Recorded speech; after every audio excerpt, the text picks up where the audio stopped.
If you're reading this, it's already too late. I know you'll judge me, call me a coward for what I've done when you find my lifeless body lying in a pool of blood. But soon, you'll understand. My body won't give you the answers you seek, this letter will. It started a month ago, the night I first found her. She was powerless then, just a figment of my imagination, a character for my novella.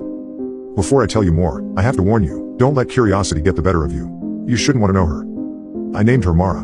I wanted to create a tale of triumph rising from tragedy. And so, I began with tragedy. She grew up in a small, nameless village, her life ordinary and uneventful, until that day. When she was just 8 years old, she came home from school to find the front door ajar. Her parents had fought before, but this time, the silence inside was suffocating. She stepped in and saw her mother lying on the floor, unmoving, a dark crimson pool spreading around her. Her father stood frozen, a bloodied vase still clutched in his hand.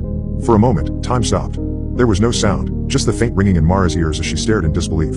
Then, the silence broke, shattered by her scream. I know how it sounded because I heard it. That night. It was piercing, raw, and filled with so much pain it made my chest tighten. I thought I was imagining it. A writer too caught up in his own story, I told myself, and I continued to write. Her father had called it an accident. He forced Mara to lie, and when she refused, he beat her.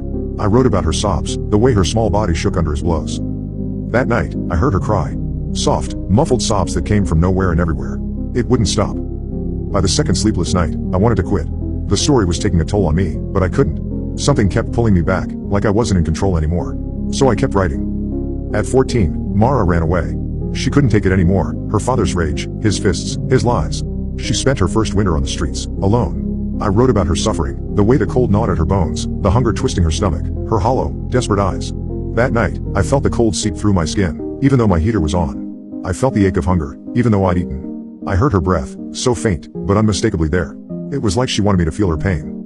The more I wrote, the louder she became. Her story bled into my reality, and I started to believe it wasn't just a story anymore. I thought about deleting everything, ending it right there. But I couldn't. A part of me liked it. It made me feel alive. It challenged me. I wanted to push her further, to see how much more she could endure, how much more I could endure.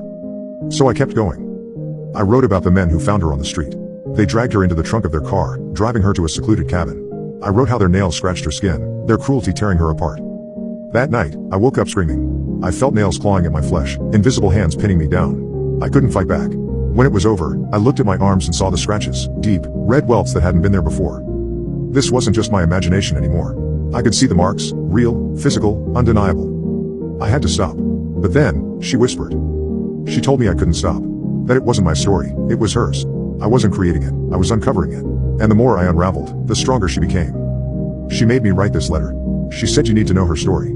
That with every person who learns about her, she grows stronger, more real. Maybe she's done toying with me. Why else would she make me write how it ends? A swift slash of her wrist, a crimson pool surrounding her, just like her mother's. I know what's going to happen to me tonight. If you're reading this, it's probably already too late for you too.